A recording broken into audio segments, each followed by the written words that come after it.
This is a presentation of Northeast Streaming Sports.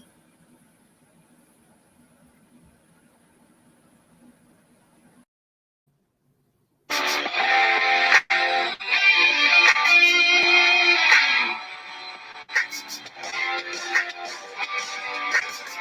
big blue, go Giants. Go big blue, New York Giants. God, it's great to be a Cowboy, isn't it? This is how we do stuff. This is the Cowboys. We're trying to do something. Be a leader. It's time to lead the football team. It's time. It's your time. It's our time right now. It's our time right now. It's our time right now. It's our time right now. He was a Giant, and he was a Cowboy. Now these two former rivals have joined forces to bring you the most insightful, perceptive, and controversial sports talk podcast in America. Former Dallas Cowboys defensive end Jim Jeffcoat locks horns with former New York Giants wide receiver Byron Williams. And now, here's Byron Williams and Jim Jeffcoat.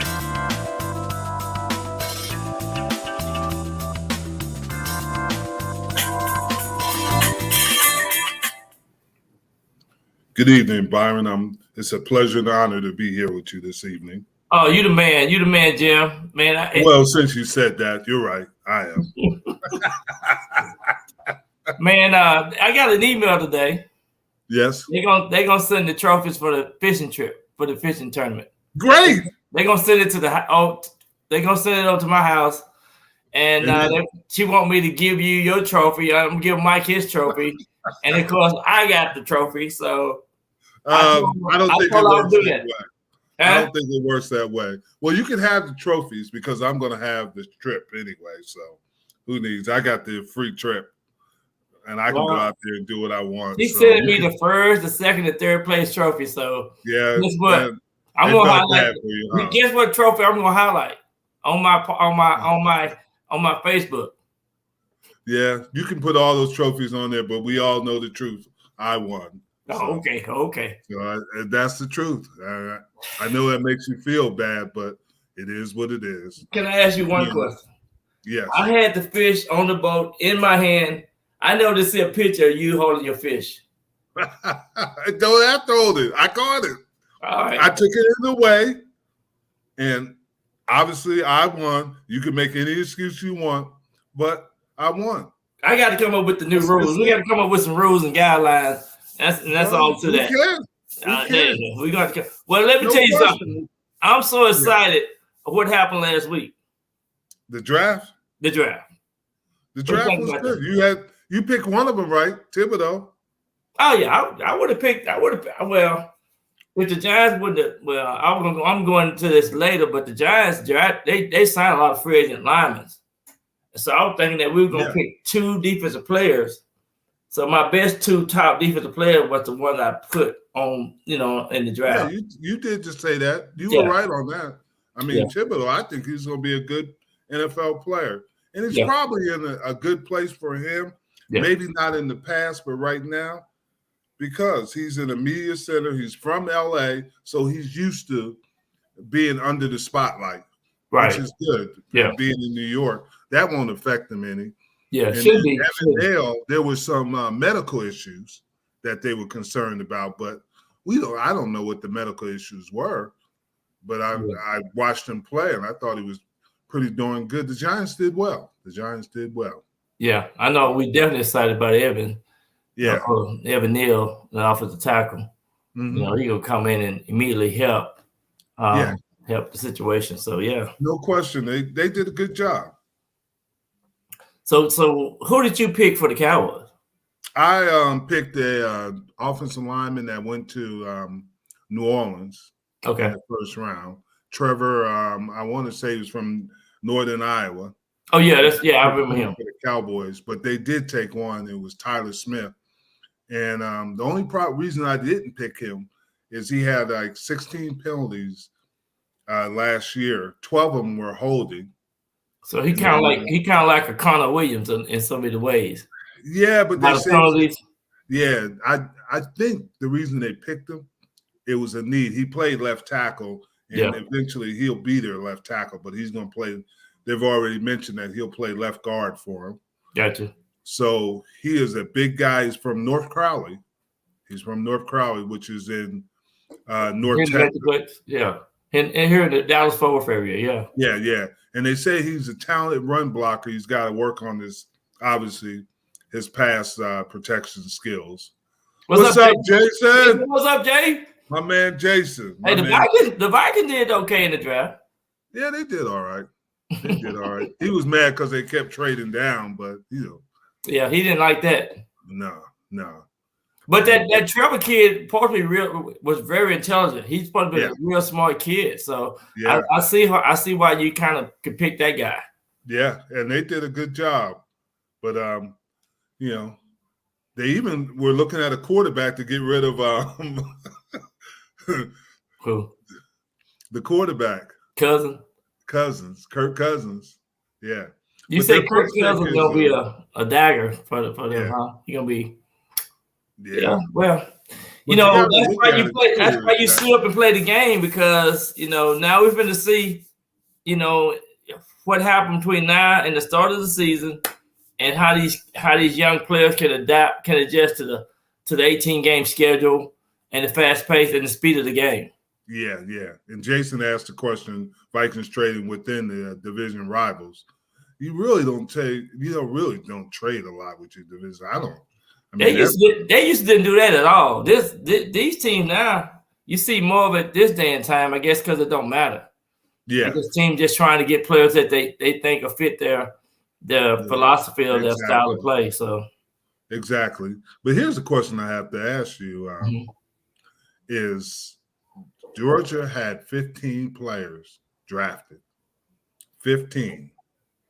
That's a scary number. And then we were commenting on Sunday in the Mac, Jack, and Jim show about could Georgia, their defense, play at an NFL level. They had 15 players. I didn't think so. I still say, people have talked about that years and years ago, but I still say it's still a different level when you have to play in the National Football League. But, I think they probably could have been very competitive against some of the worst teams. But you see how Detroit really improved last year. They didn't hardly win a game, but they was in almost every game, but they really, really was hard to beat. Yeah, they were on that level, They were, and they played hard. And I thought, like you said, Minnesota did a good job. They got a Georgia guy, Lewis Klein. Yeah, Lewis Klein, and he's gonna help them this year. I mean, he's a safety, so he's a safety from Georgia.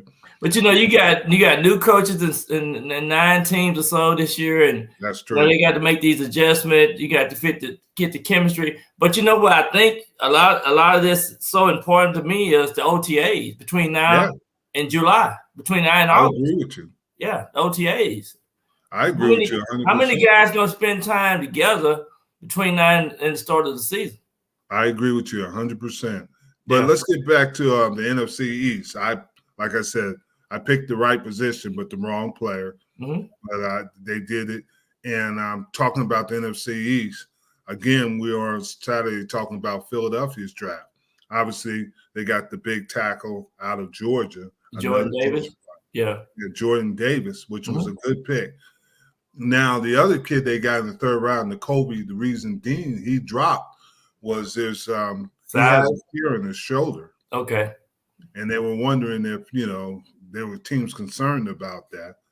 But our good friends Pags thought that they had a great draft. They had a good draft. But here's the problem. We also got to remember that Philadelphia did not beat a winning team last year. They did not beat a winning team. And they still got a question mark on the consistency with the quarterback. They still got that question mark. Exactly.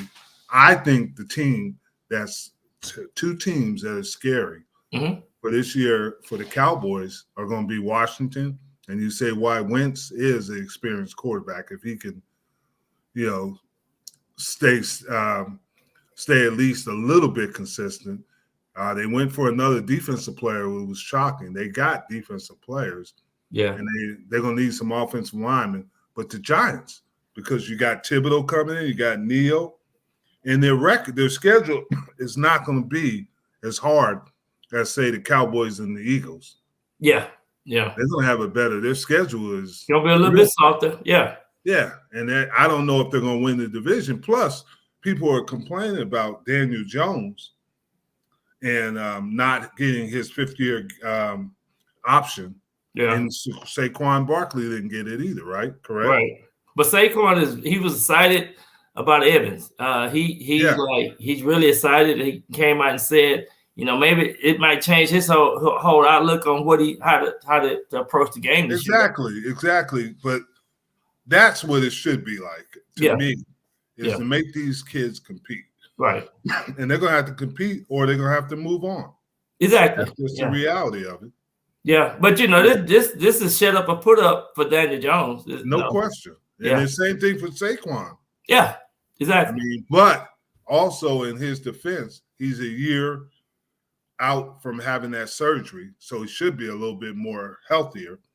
And people look at me crazy. I think the New York Giants can make a move this year. I do too. I think we reeled in Ladarius Toney back in. We were talking about trading. Yeah. He got a little bit of reality appeal last week, thinking that he's all this and that. That's right. But that he finna work harder. And I think we can get everybody on the same page. We're gonna be very competitive. Yeah, I think you're gonna be very competitive. And the Cowboys really they got the offensive lineman, Tyler Smith. Right. They got the pass rusher, Sam Williams. But this division has gotten tighter. It has really got tighter. And Jim, this is the key. It's been a different NFC East champion every year. I know. For a while. And then you got A.J. Brown going to Philly. I think that's a big thing for Philly, because now you got a receiver that is qualified to be a number one receiver. Yeah, and plus then the Commandos, they got Jahan Dawson, wide receiver. Yeah. So they improved their position as a wide receiver. Well, I think the thing is that Washington's advantage is their defense is so good. Yeah. I didn't understand why they wouldn't got another defensive lineman. Yeah. But they must be thinking ahead to saying that they can't keep all those D linemen they have. Yeah, somebody gonna go in that free agent market next year. Yeah. Well, that's what I'm anticipating. But this is like I do. This is a noun league. This is what I love. Gonna watch that NFC East week to week, baby. It's gonna be some fire. It's gonna be some very good football being played in the NFC East. Yeah. So, but you know what? I'm excited about the Giants too. They gonna go over to London and play a game over there as well. Yeah, yeah. So, thinking about that, who do you think had the best draft in the NFC first? NFC, I just think I like what we did. I really like what the Giants did, and I think and the Eagles. I think the Giants and the Eagles improved their team tremendously, and I think the results are going to show that this year. They're going to reflect the people that they added on the roster. Mm-hmm. Now, who do you think the best in the AFC was? Oh, no doubt, the Jets. I think the Jets. They had three great players, and I do want to go back and say Detroit added value to that team as well in the NFC. They got two superb good players that can immediately come in and make the all-rookie team as well as make some impact this year. Yeah. But here's the question I had to ask you about. You said the Giants and the obviously the Jets, and you said Detroit and Philly. But do you think that means anything this year? Because usually it takes you 2 or 3 years to find out what you have. And that kind of remind me of what Cincinnati did. Kind of remind me, they had Joe Burrow the year before, and then they had Jamar Chase last year, and it took them to the Super Bowl this past season. So it do bring that type of immediate effect on how you can go from being a subpar team to a winning team and a position team, and then take a serious run in the playoffs. So, and I'm telling you, it's not a big separation gap between these teams from making to the playoff. We had a lot of teams last year that was 9-8 and missed the playoff. Yeah. And so, I think it's going to be just based on the strength of the schedule and who can win those games in the final 4 weeks of the season. Yeah, and I understand what you're saying, but let's take, for example, the Jets. The Jets are in a very competitive division. Even if they make, because you got Buffalo there, you got Miami, and then you got New England. New England has got a chance of falling out of the top 3. And that's scary to think about because you talk about the Jets. The Jets have made some nice additions, and we just have to see how that affects them. And I think that it's going to be I think Buffalo is still the class of that division. Buffalo. I think Miami will be better. Yeah. But with Tyreek Hill, but like you said with Philadelphia, it's the quarterback. And so looking at that in AFC East, man, Miami ain't gonna be very, they just depending on how the coach and the style of play that they add to the team. But man, it's gonna be some interesting things happen this year in the NFL because look at these teams. The AFC North you got Cleveland, Cincinnati, Pittsburgh, and Baltimore. Yeah, you're right. It's gonna be some good football being played this year. Yeah, it is going to be some good football. It's going to be some tough physical football in that, and it always is. Yeah. In that AFC North because of the teams and the style they play. So you're right about that. But I think that you're right. The Jets had a great draft in the AFC. The Giants and Philadelphia have had a very good draft in the NFC. I would agree with you there. But I think that the Giants have more upside than Philly at this time because of schedule, not because of talent. I think that they'll be more organized and disciplined, and they're going to win some games. I don't know if they'll make the playoffs, but they'll be a lot better. They should have an opportunity. So if you talk about the NFC East for the draft and who they added to their rosters, you got to say the Giants and the Eagles are very good, and then the Commandos, and then the Cowboys. I think in that order, just based on what they added in the draft. Well, the only reason I say that is that the Giants and Washington have established quarterbacks. Yeah. Wentz and then obviously Prescott. That's going to be an advantage. The Giants, not the Giants, but Washington, the Commanders. They have experienced quarterbacks. I think that Elliott would have to be better this year. There's no question. They're going to change the scheme a little bit. I don't know how good this Tyler Smith's going to be, but he's going to have to play. And the strength of the schedule in Tulsa is not like Alabama and Georgia. No, and that's what I'm saying. But if he's protected at that guard, he could play. Yeah. If he's athletic enough. Yeah. So that'd help him. They can use Sam Williams in a pass rush mode or situation, use him more as a pass rusher to give him some fresh legs to rush the passer. The key to me, I think, is this kid Tolbert from South Alabama, because I was watching him against Tennessee, and he had 170 yards because he's going to have to come in and play because Gallup won't be ready at the beginning of the season. Right. And they picked the tight end, I want to say, in the 4th round. Yeah. And he's going to have to play because, they're going to go some 2 tight end sets. Exactly. Yeah. So those things are things that are going to affect them. And we're going to have to find out if CeeDee Lamb could be a number 1 receiver because now I like CeeDee Lamb. I like him a lot. I love CeeDee Lamb. I just hope he put some time in this offseason. Yeah. And that's the factor that's intangible that nobody really can grasp what these guys are doing in the offseason and the OTAs and how much time you spending with Dak or whoever your quarterback is. You got to put some time in. Exactly. So you do have to put some time in. This is one thing is going in their favor is Dak is healthy. Yeah. So they can spend all this time. And he was talking about that last week about being healthy and having the opportunity to be with his receivers. So that's going to help the receivers, but that also help him. And I think a guy that we don't ever talk about is James Washington. He was a good player at Pittsburgh. Yeah. And he's a Texas kid out there in Abilene West Texas, so has a farm out there. He goes up and works in the farm early in the morning. That's good work right there. Yeah, that's some hard work and stuff like that. So I think he'll help them. But they're going to need more than James Washington. They're going to need a couple other receivers to step up.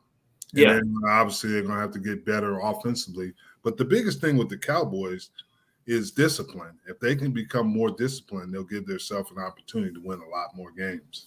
Well, I'll tell you another good thing about the Cowboys. They got two good running backs that they alternate with, and seemed like last year they even got better with the game plan of how they mix the talent and skill sets and run different plays for both types of running backs. Yeah, and I think the offensive coordinator is going to have to be more innovative than he was last year. Well, the one thing that I look at is how you move your receivers around, movement, motion. I think it's when you can move CeeDee Lamb around like they do in some of these other offenses. I think that you got to create some kind of mismatch. Exactly, you got to look for the mismatch and take advantage of it. Yeah, so that's what he's going to have to do. And that's what I love about the 49ers. They say we got to move DB Samuel around. So when they started moving around, it just opened up the whole offense. Yeah. And that's what we were talking about Minnesota with Jason. That's what they did with Jefferson. They never left him in one place. Yeah. They moved him around. And he's been the most consistent receiver the last, since his rookie year. Yeah. And so that's really exciting to watch the Minnesota Vikings when they got Cooks healthy. And then they really came on. Thielen, he was there. So you're right if they do that. Absolutely. The Giants were the worst. I think they'll do a better job this year of moving receivers pre-snap and trying to take advantage of coverages. Brian Deball, he gonna bring a whole different dynamic to the team. And they're gonna be a power team now. They're gonna run the ball. They're gonna have to run that ball. Yeah, I think they're gonna be a little bit more physical, but but we're gonna have a couple better. We're gonna have some offensive linemen this year. We got some linemen, so we'll see a whole different scheme of things with the strength of our offense, and that got to be that line of coming in and improving some things. Exactly, and I agree. So let's get on a little bit about NFL news. DeAndre Hopkins suspended for 6 months for PEDS violations. I knew that you receivers was on some stuff. I just knew it. Man, sometimes you can test positive for the littlest. Oh man, don't start taking it up. I'm gonna have to call the NFLPA and see if we can get a true test, because these other tests, man, I don't believe it. I don't believe it, man. Oh my goodness, you receivers are always doing something. I can't believe it. Y'all cause all kinds of stuff. Are you serious right now? Kadarius Toney. Are you serious right now? DeAndre Hopkins. Are you serious right now? You know what? But the only thing I can say about the receiver, if they got a concussion this year, then we have to go back and check the concussion things out, because sometimes we fade away into the going over the middle. Going over the middle, yeah. Man, I hope that we can get something right with DeAndre Hopkins, man, because that's. I just he needs to be a part of the team. He needs to be, if he gets suspended, they're going to hurt their chances. See, but also when you think about that, is that they traded for Hollywood Brown, so they must have knew this was coming. Yeah. They must have had some warnings that, hey. Well, the trainer go in and talk about, the trainer have to keep up with all the latest health issues with the players. So, yeah, I think that's one of the reasons why they probably went with Hollywood Brown. Yeah, and Hollywood Brown and Kyler played at Oklahoma together. Yeah, exactly. Yeah. So that's the thing. And speaking of Kyler Murray, he still hasn't signed the contract. Yeah. Well, I mean, I think they're working on it. I think they communicated with his agent. They just ain't talked about it yet, and they ain't letting it out. But I think it's settling down with the disagreement or with the concerns of trying to see if they can sign him. So I'm thinking something is being worked out. I'm not in love with Kyler Murray. I think he's a good player. Yeah. I just don't think. I mean, there's things that bother me about him. Like I said, when he's under pressure and he doesn't even try to escape, he just falls down. That bothers me. Because you never see Mahone or even Brady or Rodgers do that. Well, for some reason, it seemed like the last 4 or 5 games of the season, he went into that mode. But I never used to see him watch all the way up from high school all the way through his collegiate career. But I never seen him. This is kind of like the first time I've seen that happen this year. Yeah. And I don't know, maybe he was just trying to not get hurt or something. I don't know. And that's probably what it was. But, I mean, football is a physical sport. Yeah. And your players, or especially your defensive players, are looking out there and they see that. And they're looking at each other saying, did you see what I saw? Yeah, I saw it. And that affects teams. I'm just sorry. It really do. And just watch, especially when we watch the games, we can see that from our perspective. For another good example, at the end of the season, seemed like the Seahawks didn't want to tackle nobody. That's just a good example. Right. You know what I'm saying? So we saw that, and you saw with Kyler Murray. He seemed like he just didn't put any effort into his playing. Exactly. He was just like you said, trying not to get hurt. Yeah. But it affects your teammates when they see it. They're out there playing as hard as they can, and they see who's supposed to be the face of the organization doing this. That's what my problem was with the whole thing. Yeah. But that's going to remain to be seen if he can take it to another level. If the Arizona Cardinals can, because I remember at the beginning of the season, you would tell me every week the Cardinals this, the Cardinals, they killing everybody. Yeah, they were letting me know. I was on point. But when the tough times came, Cardinals disappeared. The only team they beat was the Cowboys. Other than that. Let me tell you something. It seemed like they ran out of gas. The last 5-6 games, it like they didn't have anything, didn't. Yeah, and with that type of offense. But you know what? But I sat there and told you, when Kyler Murray come to the AT&T Stadium, he gonna beat the Cowboys because he ain't never lost a game in that stadium. You did. And they'll play again this year, I think. Yeah. They got a game this year because of where they finished at. So yeah. We'll see. But just a couple things. Let's talk about the Cleveland Browns. They're waiting on the decision on Watson's suspension, how long it's going to be. I don't think he gonna probably have suspension because he ended up sitting out last year. I think he gonna, if it is gonna be 1 or 2 games, I think he's gonna be something real short, just due to the fact what happened to him all last year, and with trying to find out what the justice system gonna do on his behalf, and if he was gonna get indicted. So I just think it shouldn't be maybe that many games if they do suspend him. Yeah. But you have to remember, if you watch what happened in baseball with Bowers, with similar allegations for Bowers plays for the Anaheim Angels, and they suspended him for 2 years. Wow. I don't think they would suspend Watson, but they got to give him some kind of suspension, I would think. Well, I'm just glad he left Houston and he's no longer in Houston, so I want to go to the same massage parlor wherever he went. That's messed up. Just get him up out of there. Get him up out of there, man. Yeah, but I saw another thing in Houston, man. They going crazy down in Houston. They talking about some road rage. They jumping out of cars. Yeah. They going crazy in Houston.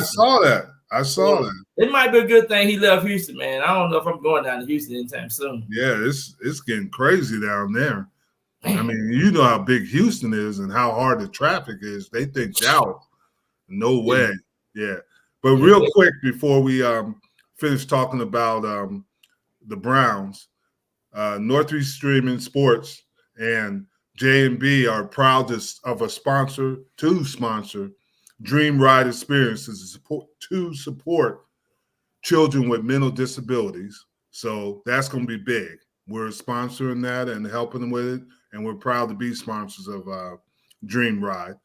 So that's big for us. Absolutely. And we're doing the right thing and helping kids with mental disabilities. Yeah, that's like the score.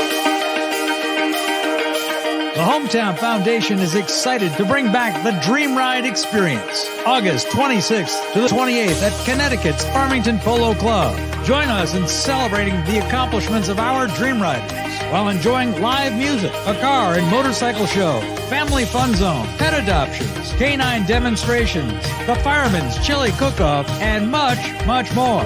Get your tickets today. See, that's pretty good. But I saw our producer there. He was right there in the chili cook-off, eating everything. Can he eat? He can eat. You can see it already. Man, that Dream Ride going to be big. Yeah, that's going to be big. ESPN's going to be there. Everybody's going to be there. So, yeah. Pax is going up there for it. Oh, man. Pax is going up there. Big Eagle. Philly sports big guy. Eagle super fan. Yeah, the Eagle guy. Yeah. How they do those Eagles? They fly or what? Fly away, Eagles. Fly away. And then they're going to have a 5'9.5" quarterback. He'll be throwing everybody, stuff up there. I heard Mac can cook, though. I think he give him that grill. I bet you could cook. But let's get back to our show, and let's keep talking about the Browns, Baker Mayfield. That's an interesting situation because if Watson gets suspended, do you think that Mayfield can end up being the starting quarterback? I do.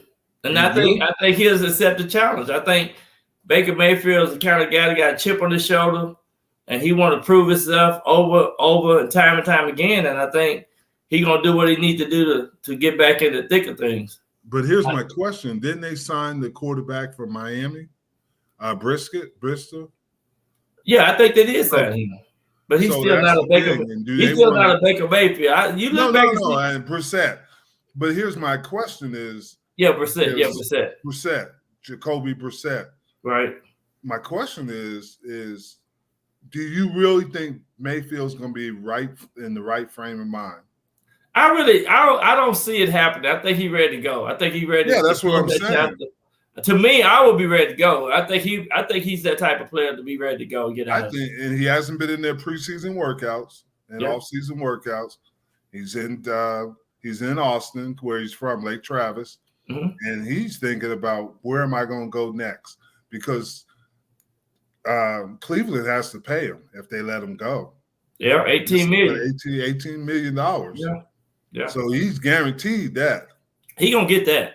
Yeah, so regardless of where he goes, and then he can sign with somebody for, say, the minimum and still get the rest of the money from Cleveland. Well, so maybe he'll stay in Texas. You think so?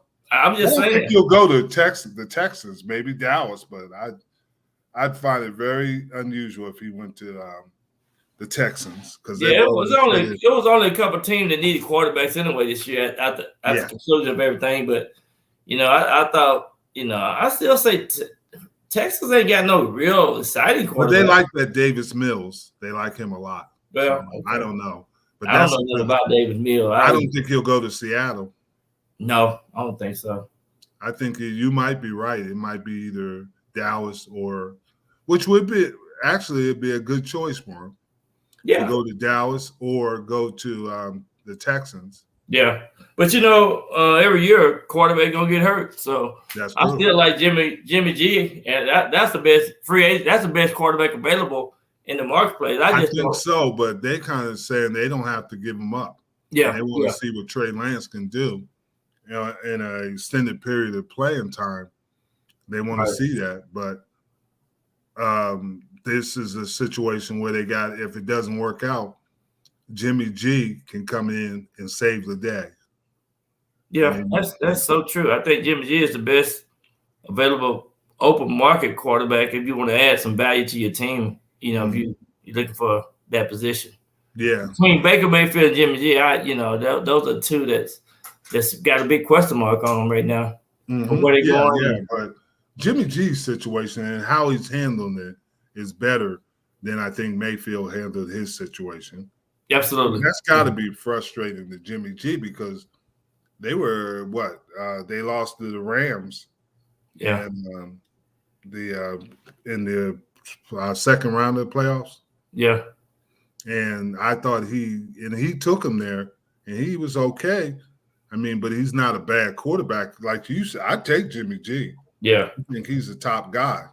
And I think Baker Mayfield eating some humble pie too, because he maybe thought somebody might want him, but right now, when nobody going to try to pick up the telephone and give him a call, just yeah. And I always go back to, and you've said this too, is nobody supported him in that locker room. Either that locker room is a bad locker room, or there's something going on we don't know about. Let me tell you something about the locker room. What I love about the locker room is one guy who knows how to deal with the locker room is Tom Brady. Yeah. The whole atmosphere changed when Tom Brady. That's what you get. That's how people need to be picking up. Baker Mayfield need to be calling Tom Brady and talking to him about how do you get your players to get on the same page with you, or get behind you, or endorse you, or whatever, support you. And he didn't have no support coming out of Cleveland. Now, you make a good point. If I was Baker Mayfield, that's a possibility too. Tampa. Yeah. Learn from Tom Brady. Yeah. How to do it. And listen. Exactly. That might be a good spot for him, but I don't know what Tampa quarterback situation is right now. But I would love to just go and just be a fly in the wall when Tom Brady coming in the meeting rooms and watch the film, his approach to the game. I mean, you can't get no better than that. That's what I would think. But is he smart enough to realize that would help his career in the long term? Exactly. Yeah. Yeah. So that's the thing. So moving on from Baker, Lamar Jackson is still not signed.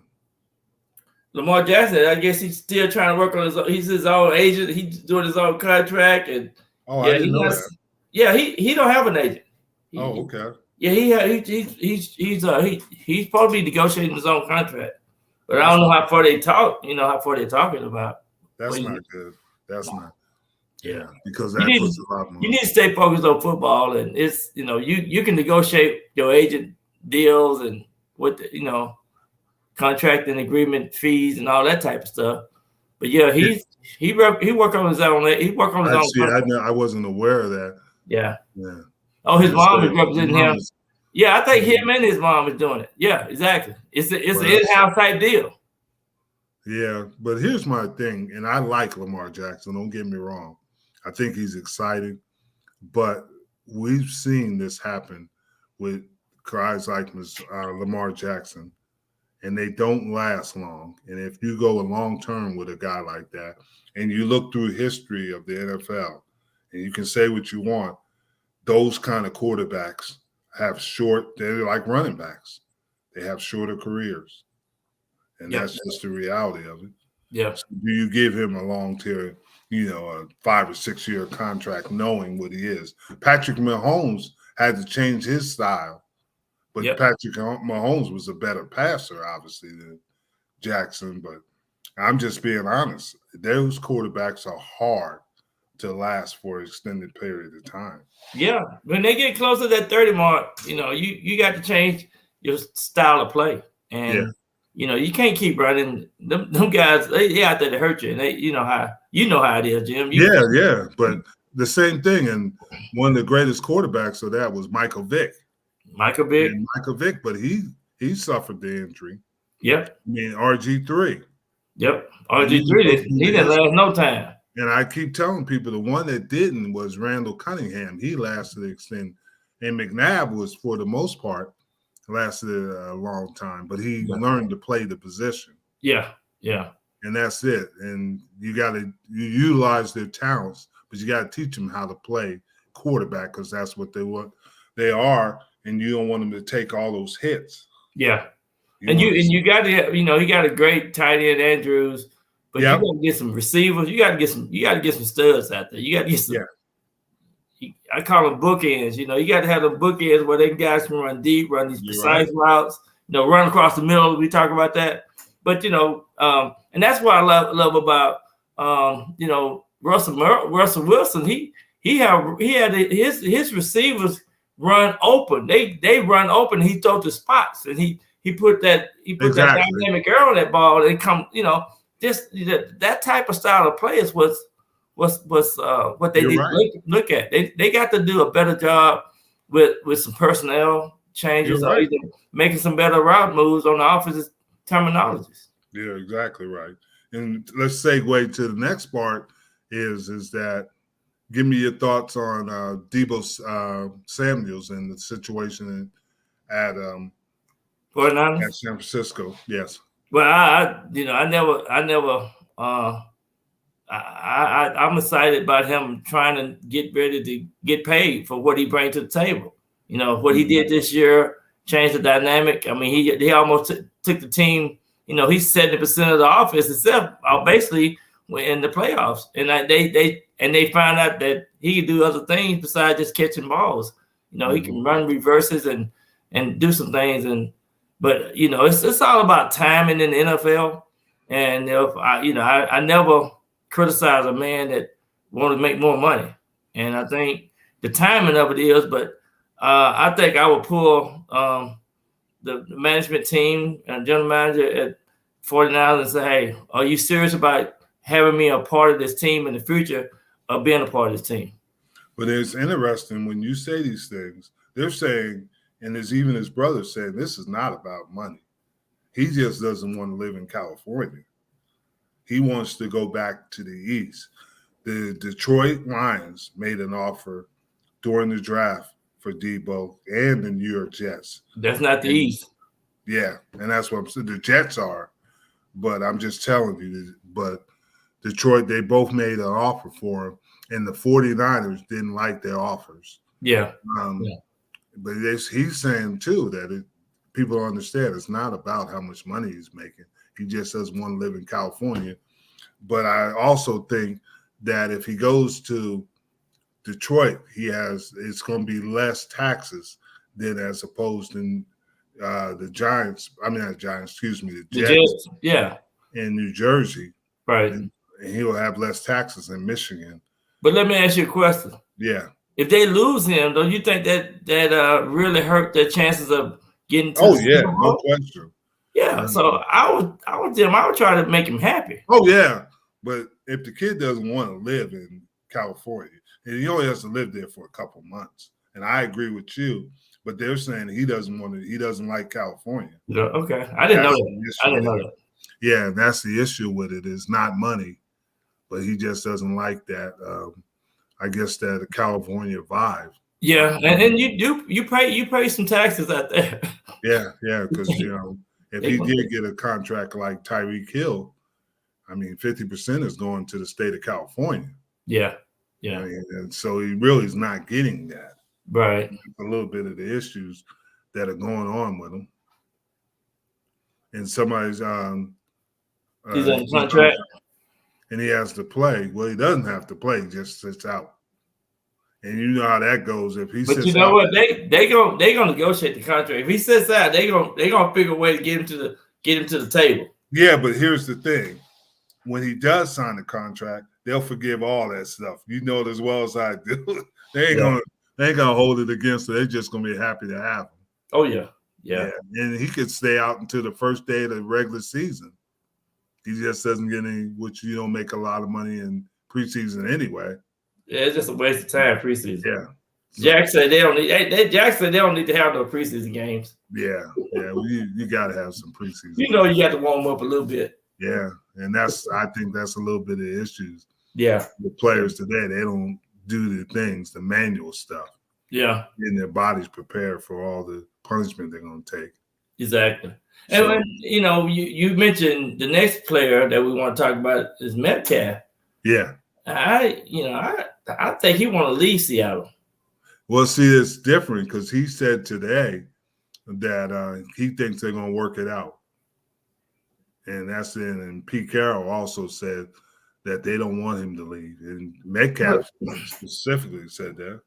Well, one of the things they got to do, they got to make sure that he don't play in games to where they don't throw him the ball. They a couple of games last year, he had one ball thrown to him in the first half. Yeah. And it's going to be worse with Drew Lock or what's the other quarterback they just signed? Oh, I don't know. Geno Smith is there. Geno Smith, yeah. Yeah, Geno Smith, yeah. So, and they said Geno Smith is a front runner right now. Well, I talked to Tyler Lockett at the players rep meeting 3 weeks ago, and he was saying that they still high on Geno Smith. Mm-hmm. Their coaching staff is. So that was from Tyler Lockett. Yeah, he would know, right? Yeah. But that's the thing you got to realize is that whoever the quarterback is, Metcalf, he's going to complain and he's going to badger him about throwing the ball, and that's going to be not good for a young quarterback or a quarterback on his first stop. Because they might start trying to force it into him. When you start forcing it into him, that's bad news. Yeah, it is. It really is, and that's what I'm thinking it might be. So that's going to be an interesting situation because he's going to make a lot of money. I read an interesting story about him. Did you know that the reason he went to Ole Miss was because he wanted to go to the University of Miami and they wouldn't recruit him? What? Yeah. Can you believe that? I can't believe that. Yeah, that's what happened. But him and AJ Green were there. Him and AJ was there at the same time, wasn't it? I think so. Yeah, Mississippi. Yeah, I think they were both at Ole Miss at the same time. But he wanted to go to the University of Miami, and they didn't even recruit him. Wow. That's crazy. The good thing about watching the draft, you hear some of these real exciting stories of how players, how they got to their journey and how they got to these universities and things like that. Yeah. Exactly. And the next thing we're going to talk about is the 3 games. Yeah, we got one in London, we got one in Mexico City, and we got one in Munich, Germany. They got 3 games. They got 3 games in London. They got October 2nd, going to be the Vikings and the Saints. Mm-hmm. October the 9th, going to be the G-Man, the Giants against the Packers. And then the Broncos against the Jaguars, October the 30th. Yes. Those games are in London. Mm-hmm. And then, of course, they got the Seahawks and the Bucks in Munich, Germany. Yeah. November 13th. Now, let me ask you a question on that while we're talking about it. I want to stop it there. Okay. Is the Seahawks and the Bucks.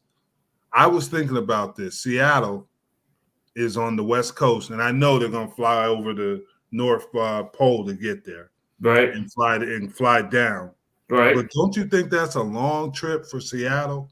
And man, the Bucks going to beat the Sox. They're going to beat the lime green off the Seahawks that game. But don't you think it's more of a disadvantage for Seahawks than the Bucks? It is. It's because that's a long flight. That's a long Even coming from Dallas, going to London. I played in London. I played in Mexico City. And I played in I didn't play. I coached in Japan. Yeah. And the toughest one was going to Tokyo, Japan. We used to fly. When I flew to London, I flew to Frankfurt, Germany, and Barcelona, Spain. And it takes a lot out of you. It takes a day, a half a day just to get back to normalcy. Yeah. And you're right. And I just was thinking about Seattle. And you said it playing November. Yeah, November 13th they play. Yeah, November 13th. And seeing then that kind of your schedule. We got to fly all the way back to Seattle, then get back to the floor of things over here after playing in Germany. And even if you get a bye week after it, so that means you got a late bye week, a really late bye week, if you think about that. So I don't know. It's gonna be. I understand what they're doing, trying to get more global type, fans and excitement about the game of football, trying to do what the NBA did, and what they do in May. But it's hard on football players, I think. Yeah, and they're bringing kids from teams from different countries. They're bringing them to camp. Did you know that? From Germany, a kid from Nigeria, a kid from Australia. They're bringing all these kids from different parts of the world to participate in NFL training camps. I think that's good because they can go back to their particular country and promote and be an ambassador for the game of football, kind of like they did in the World League. We always had a foreigner or countryman from that particular country on the team, on the roster.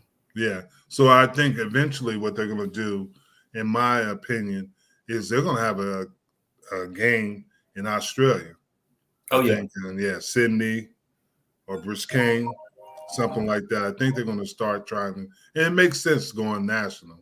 Yeah. It makes sense. But it's just like soccer is in the United States. How popular can it be in these countries you always got to look at, because soccer is popular, but it's not end all like football is in the United States. Yeah. It's gonna be interesting. This is the first time they playing in Germany, right? Yeah. Yeah. And they've had success obviously in the NFL, I mean the NBA, with German players and players from some of the countries, so like Croatia, and I'm sure there's some guys that can learn how to play football over there. Italy has their own league. Yeah. So and you remember the game in Mexico when it seemed like the smog or something? Yeah. Came on the football field. So I remember it. Yeah, so the 49ers, they playing a game in Mexico, I think. Yes, they're playing Mexico City, which is a great place. The only thing you worry about is because first of all, the field is cut like a soccer field. Oh yeah. And it's during that time of year, it's monsoon season. So it's gonna rain and it's gonna be that's right. The field was muddy and kind of soggy. Remember that, yeah. Yeah. So and that's another good thing too. The NFL need to make sure that these fields are playable. Yeah. And suit the, these football players, because you don't want no injuries on these fields. None. Because I remember going over there and you had to put in the long cleats just to run on these fields. So yeah. But have you been watching the NBA? I have. Now the Grizzlies and the Celtics bounced back. But let's talk a little bit about the Grizzlies last night. Okay. That was a brutal game. It was. Yeah. It was. I mean, you got obviously one player, which unfortunately, Gary Payton, the guy hit him from behind, Brooks, and broke his elbow. He got a broken elbow, and that was really tragic. And then Draymond Green had to get stitches in his eye, blood's coming down it. And Steph Curry had blood on. Yeah, I mean, they played a physical now, game. That's what I'm saying. When you go to the playoff, they take it to another level. Yeah, even the referees don't call as many fouls. Yeah, and then the Celtics, they kind of did the same thing to Milwaukee. Yeah, because Giannis couldn't. I mean, they were busting him around and they were beating him up over there. The Celtics played a physical game, even without the defensive player of the year. Exactly. So they need to be putting on pads or something. It's full contact. Yeah, and you're right. It was old time basketball that we were used to seeing in the 90s, the early 90s, late 80s. Yeah, exactly. The Bad Boys and stuff like that. Yeah, Detroit used to put it on them. Yeah. Motor City style. So, but it was interesting. Jaylen Brown was unconscious.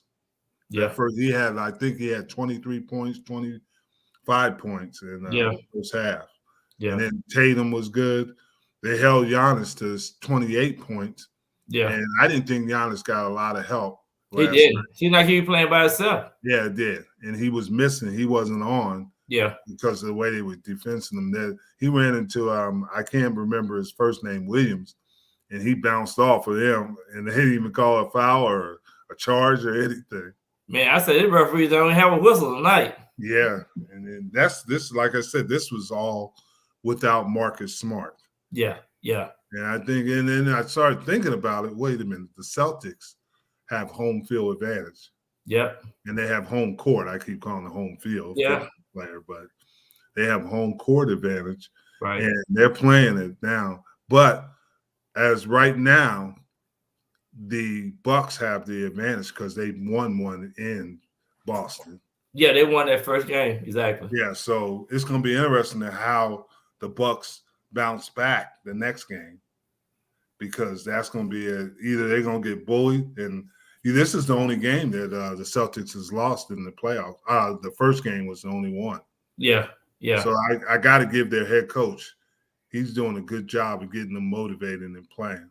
And Jaylen Brown, you saw those shots he was taking before the game. Yeah, yeah. He was out there He was out there early.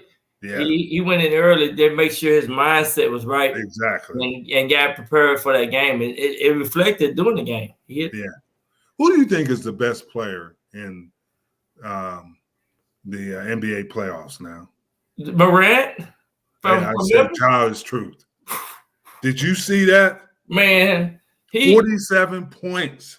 man, he's so humble and yeah. He just learning. I mean, he's gonna take it to a whole other level. Now he's not on here tonight. I know my son's not on there, but he said Memphis was gonna get swept by the Golden State. By Golden State. Yeah, by Golden State. No, they ain't got the same team either. Golden State. No. But I would anticipate Brooks being suspended the next game because that was a flagrant 2. Yep. For the breaking Peyton's arm or elbow. Yeah. So I think he'll be suspended. But I think that, and the thing I like about Memphis is I think they're a balanced team. They are. And, they have Jackson who fouled out. Right. Jared Jackson fouled out, but they have enough balance to get them through it. Because they don't they style of play. Yeah, I was gonna say their style of play is so unique, Yeah. They ain't got to run off and score a lot. They just play good team basketball. Exactly. Then that's what I'm saying. So I think Memphis will be and now they proved that if you can be physical with Golden State, you got a chance of beating them. Right. Yeah. Because Golden State wants to be pretty and shoot those threes and out from half court. But if you bump them around and beat them up a little bit, you got a chance. That's what he was saying. That's what he was saying at the end. The defense tightened it up a little bit. Yeah. Didn't allow them to shoot those threes because they're gonna shoot the threes now. Golden State gonna shoot the threes. Oh yeah. But and then in the Celtics and the Bucks game, those are 2 great defenses. They're 2 great defenses, and they might be the best defensive teams in. But the game that I'm looking at, it comes on tonight, is the What game is that? What game is that? And the Suns. Number 77. Yeah. Well, he had 40-something points, but I thought the Suns did something interesting. What's that? They said, okay, we can't stop Luka. Nobody can stop Luka. Right. He gonna get his. He's gonna get his, but we can stop everybody else around him. They took Jalen Brunson out of the game. They took Spencer Dinwiddie out of that game. Yeah. They did a couple other players, huh? Yeah. Smith. Smith. Yeah.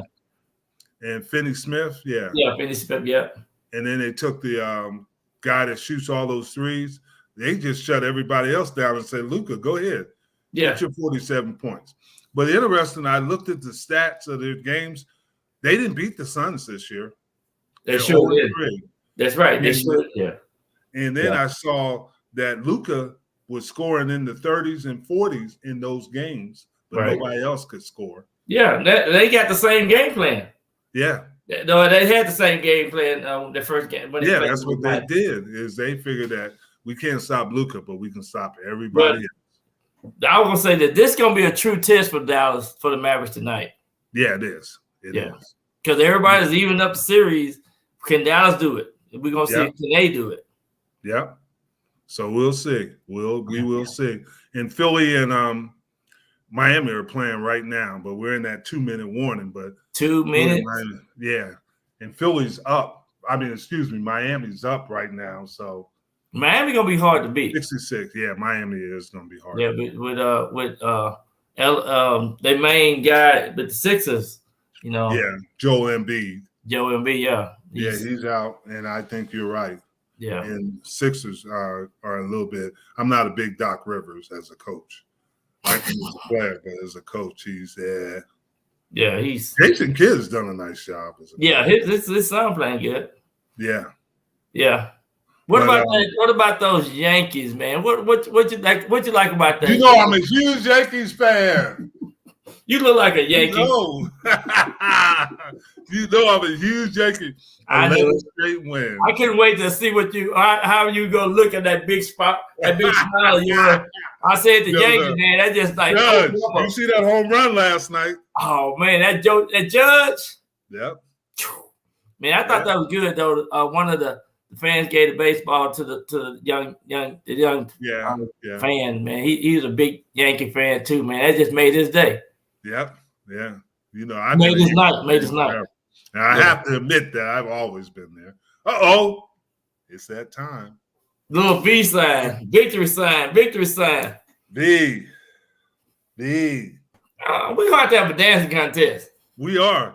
I already know who's going to win that. But you never could dance. You never learned the rhythm of the stroke. You got some steps. I got some steps still, man. Glad to have you tonight. See you next week.